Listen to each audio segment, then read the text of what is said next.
ومنهم أميون لا يعلمون الكتاب إلا أماني وإن هم إلا يظنون فويل للذين يكتبون الكتاب بأيديهم ثم يقولون هذا من عند الله ليشتروا به ثمنا قليلا فويل لهم مما كتبت أيديهم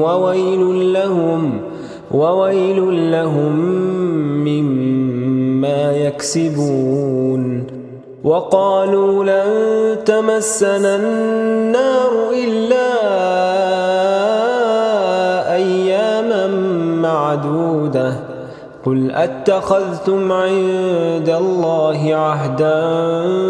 فلن يخلف الله عهده